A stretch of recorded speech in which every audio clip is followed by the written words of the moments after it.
दोस्तों, राजेश अपनी 14 साल की बेटी के साथ शारीरिक संबंध बना रहा था और इस तरीके से बना रहा था कि बेटी जो है चीख रही थी और उसकी हालत खराब हो जा रही थी। लेकिन वो बेटी उसका भरपूर साथ दे रही थी और मजा ले रही थी, लुत्फ उठा रही थी। मैं आपको बता दूं दोस्तों, 1 साल बाद कुछ ऐसा होता है जिसे सुनकर रोंगटे खड़े हो जाएंगे। रोंगटे तो क्या, वो लोग परेशान हो जाते। लेकिन इस रिश्ते को बिल्कुल शर्मसार किया गया है, रिश्तों को तार तार किया गया है। इस कहानी जो है सच्ची घटना है और ये गुजरात की है। दोस्तों, इस वीडियो को आप पूरा देखें, अंत तक बने रहें और अपने नाम के साथ कमेंट करें, अपने सिटी का नाम, कि आप कहां से हमारी वीडियो को देख रहे हैं। तो कहानी की शुरुआत करते हैं। हम आपको बता दें, ये गुजरात की एक सच्ची घटना है जहां पर एक राजेश नाम का व्यक्ति जो कि दूध का कारोबार किया करता है, उसका एक बीवी है और बीवी के साथ एक बेटा है और एक बेटी है। बेटी की उम्र लगभग 8 साल है, बेटे की उम्र लगभग 5 साल है और अपने परिवार में बहुत अच्छे से वो लोग रहते हैं। दूध का काम है तो बहुत अच्छा से खासा पैसा है तो सब कुछ ठीक है। लेकिन राजेश जो है वो थोड़ा इस चीज में ज्यादा वो है कि वो शारीरिक जब भी संबंध बनाता अपने बीवी के साथ तो उसके शारीरिक संबंध के बाद उसकी लड़ाई जरूर होती। राजेश तरीके अलग अलग अपनाता तो उसकी बीवी परेशान हो जाती और साथ ही बात यह कि उसको एक बार करने के बाद वो दूसरी बार संबंध बनाने नहीं देती थी। तो इस बात पे अक्सर कर उनका झगड़ा हुआ करता। वक्त ऐसे ही बीतता रहा और काफी वक्त के बाद उनके फिर एक बार झगड़ा होता है। झगड़ा ऐसे ही होता है कि वो रात को शारीरिक संबंध बना रहा था, लेकिन उसकी पत्नी एक बार बनाने के बाद उसे दूसरी बार, क्योंकि पत्नी की हालत बेहद खराब थी। और जब बेहद हालत खराब हो जाती है एक बार में तो पत्नी तैयार नहीं हो पाती और वो फिर उसे जबरदस्ती कोशिश करता तो वो उसे मना कर देती और इस बार उसमें गाली गलौच और मारपीट हुई। जब इस तरह की हालात हुई तो उन्होंने कहा कि मैं आपके साथ एक मिनट नहीं रह सकती, एक पल नहीं रह सकती, क्योंकि आप इंसान नहीं जानवर हैं। तो ये बात कहती है और अगली सुबह होती है और वो जो राजेश की पत्नी है वो अपने मायके लौट जाती है। वक्त गुजरता रहता है, अब राजेश अकेला रहता है और गुमशुदा सा रहता है वो घर जिसमें वो चहल पहल से अपने बच्चे और बीवी के साथ रहा करता। अब वो घर उसे खाने को दौड़ रहा है।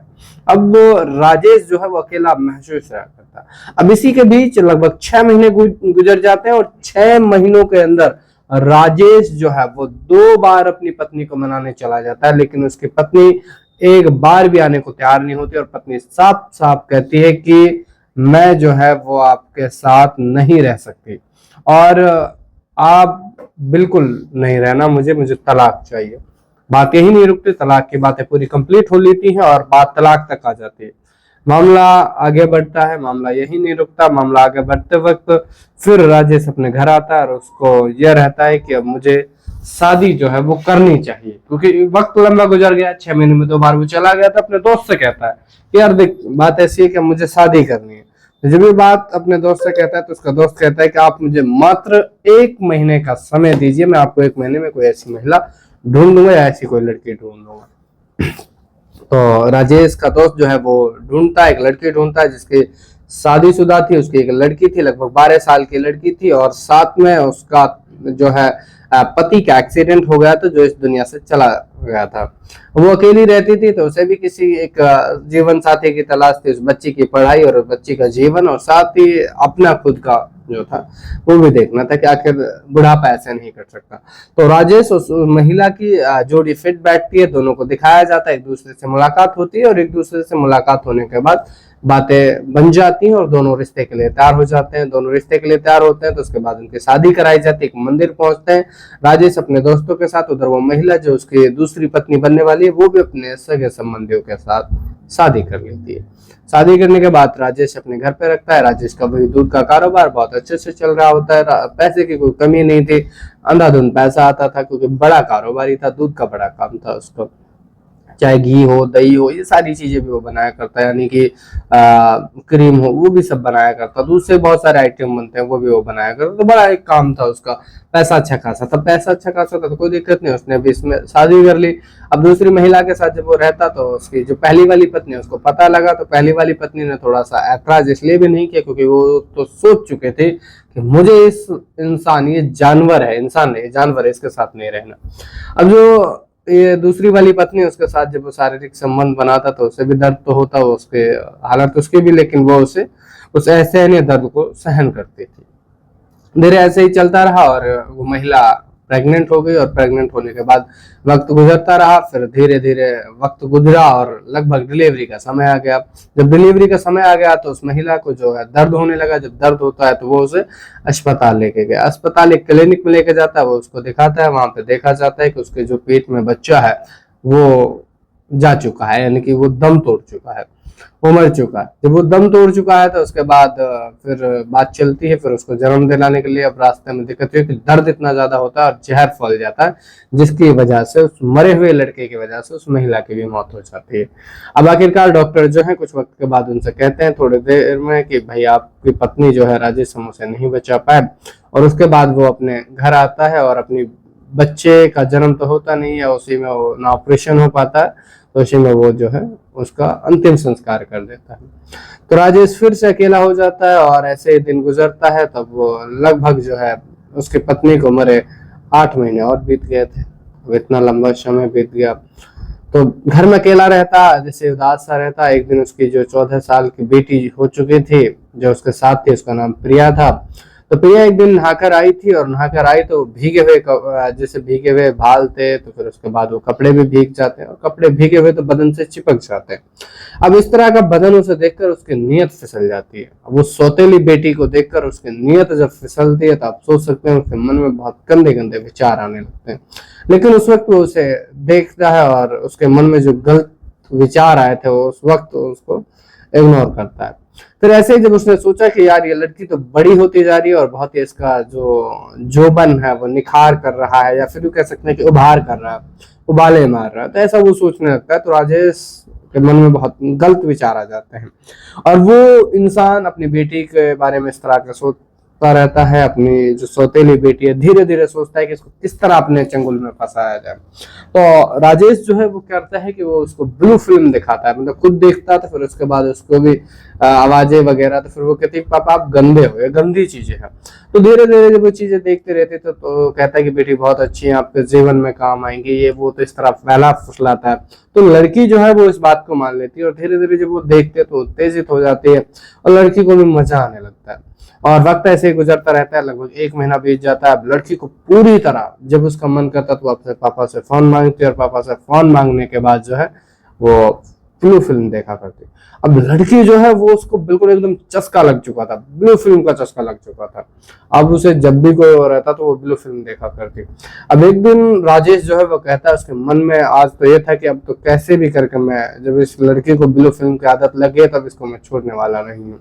तो राजेश उसको अपने पास बुलाता है और कहता है कि आज हम लोग दोनों साथ सोएंगे। तो वो कहते हैं ठीक है, बड़ा घर है तो दोनों एक साथ सो जाते हैं। अब से पहले अलग अलग सोया करते थे, दोनों एक साथ सो जाते हैं और सोते हैं। तो उसके बाद फिर वो ब्लू फिल्म देखते हैं, दोनों एक ही फोन में देख रहे थे। लड़की उत्तेजित होती है, और जब लड़की ज्यादा उत्तेजित होती है तो राजेश भी उत्तेजित हो जाता है। उत्तेजित होने के साथ साथ राजेश जो है उसके बदन पर जहां नहीं छूना चाहिए वहां से छूने लगता है, और जैसे जैसे ब्लू फिल्म में करता तो ऐसे राजेश उसके साथ करता जाता। तो लड़की जो है वो पूरा मजा लेने लगती है उस बात का। आप समझ सकते हैं कि देखिए आप भी समझदार हैं जो इस वीडियो को देख रहे हैं। तो उन सभी दोनों के बीच में उन सभी चीजों को किया जाता है जो नहीं होना चाहिए था। फिर उसके बाद वो उसके पूरी तरह से वो उसके साथ जिस तरह ब्लू फिल्म में किया जाता है उस तरह से उसके साथ वो करता है। जब उस तरह से करने लगता है तो फिर लड़की जो है वो पूरा मजा, उसका आनंद जो है वो उठाती है। फिर कुछ लगभग 15 मिनट के बाद वो उसके साथ संबंध बना लेता है। लड़की को दर्द होता है, वो चीखती चिल्लाती है, लेकिन उसके बाद उसको मजा भी आने लगता है और वो उसका साथ देती, और लगभग आधा घंटा तक वो लोग रोमांस करते हैं पूरी तरह से। बेटी की हालत खराब हो जाती है, और उसके बाद फिर वो लगभग 2 घंटे बाद फिर से तैयार हो जाते और दोनों फिर उसमें आते। तो ऐसे ही ये सिलसिला फिर चल गया, और ये सिलसिला इस तरह चला कि फिर आए दिन वो लोग अपने ब्लू फिल्म देखते और लगभग हर दिन इसी तरह से करते रहते। अब लड़की को लगभग ये सब करते हुए 14 महीने बीत गए थे। अब 14 महीने जब बीत गए तो अचानक से एक दिन एक महिला जो है उसकी पड़ोस वाली आंटी जो है उसकी नजर उसके पेट पे पड़ती है कि आखिर प्रिया जो है इसकी पेट ऐसा कैसा है। तो वो अनसमझती, लगभग आप समझ रहे हैं कि 14 साल की बच्ची, उसको क्या ही समझ होगा। अब उसने तो ऐसे ही बचपने में आकर ये सारी कुछ, लेकिन उसका पिता तो बहुत समझदार था, वो सौतेला पिता जो है उसके साथ गलत कर चुका था। तो वो आंटी जो है उसको बताती है कि आंटी मेरे पेट में भी दिक्कत होने लगी। तो पेट में दिक्कत हो, उसको पेट देखती है तो वो कहती है, उसको क्लिनिक लेके जाती है, तो उसका टेस्ट कराया जाता है। जब वो टेस्ट कराया जाता है तो जांच में आता है कि वो प्रेग्नेंट है, लगभग 4 से 5 महीने के प्रेग्नेंट है। अब इस बात को सुनकर वो हैरान हो जाते हैं। तो आंटी कहती क्या करिए, क्या हुआ? आंटी इस बात को सुनने के बाद परेशान हो जाती है। जो उनके साथ एक और पुरुष गए थे, यानी कि उनका जो आदमी गया था, वो पुलिस को कॉल कर देता है। पुलिस की कस्टडी में आ जाती है। प्रिया को पुलिस पकड़ लेती है। प्रिया को पुलिस अपने पास रखती है और एक महिला पुलिस वाली जो है उनको एक बेहद प्यार से पूछती है कि बेटी आपके साथ क्या हुआ। तो वो बताती है प्रिया कि देखिए मैं अनसमझ हूँ, मुझे इतना कुछ नहीं पता, लेकिन जो ये बच्चा है ये मेरे पिता का है। जैसे ही लोगों को ये बात पता लगती है और जैसे ही पुलिस वाली इस बात को सुनती है तो वो भी, उसकी भी पैरों तले जमीन खिसक जाती है। आप सोचिए, अंदाजा लगाइए कि एक पिता के बारे में इस तरह वो बताते हैं कि मेरे जो सौतेले पिता हैं वो मुझे हर रोज ब्लू फिल्म दिखाया करते, गंदी गंदी फिल्में दिखाया करते और फिर उसी तरह मेरे साथ किया करते थे। मैंने खूब मना भी किया, मैंने खूब मनाई भी की, लेकिन पिता मुझे नहीं माने और उन्होंने मेरे साथ किया। और लगभग मेरे साथ 14 महीने से इसी तरह कर रहे हैं। मेरी माँ के जाने के बाद कुछ महीनों के बाद इन्होंने शुरू कर दिया और तभी से मेरे साथ कर रहे हैं। और इन्होंने कहा है कि आपको किसी को बताना भी नहीं है, अगर बताया तो फिर आपको दिक्कत हो सकती है। वैसे तो लड़की को मजा लिया करती, लेकिन वो उसने इस तरह से बताया पुलिस को तो वो डरी हुई थी। उन्होंने सारी बात बताई थी। पॉस्को एक्ट उन पे लगा और राजेश को पुलिस ने गिरफ्तार कर लिया और उनको उम्र कैद की सजा हुई। और जिन लोगों ने, जहां तक ये खबर जो है लोगों तक पहुंची, जिन लोगों तक ये पहुंची, तो सब लोगों ने राजेश की बुराइयां की और राजेश को लेकर सब लोगों ने कहा कि यार ऐसा कैसे, क्योंकि उन्होंने रिश्तों को तार तार किया, एक बाप बेटी के रिश्तों को कलंकित किया। और यूं कह सकते हैं कि उस जमाने में, जिस जमाने में बाप और बेटी का रिश्ता जो है एक अटूट रिश्ता है, उस रिश्ते को उन्होंने कलंकित कर दिया है। तो ये कहानी यही, और राजेश को उम्र कैद की सजा हो जाती है। तो इस कहानी से आपको क्या सीख मिली? क्योंकि इस कहानी से आप ये सीख सकते हैं कि आज के जमाने में किसी भी रिश्ते पर भरोसा करने से आंख उठ जाती है, कई बार दिल दहल जाता है। लेकिन इस कहानी को सुनाकर हम किसी को परेशान और किसी को डराना नहीं चाहते। हम ये चाहते हैं कि आप बेटों पर, बच्चों पर, लड़कियों पर नजर रखें कि आपके बच्चे कहीं गलत तो नहीं है। तो इसीलिए आपने ये कहानी सुनाई और इस कहानी को सुनने के बाद आप हमारे साथ बने रहें। और साथ ही आपको एक और संदेश कि बच्चों को फोन तो दें, लेकिन एक उम्र के बाद दें, क्योंकि फोन आपके लिए फायदेमंद भी है तो उतना खतरनाक भी। क्योंकि इस वीडियो से आपने समझा कि फोन की वजह से, एक गंदे वीडियो देखने की लत की वजह से एक बेटी को कितना बड़ा खामियाजा भुगतना पड़ा। धन्यवाद।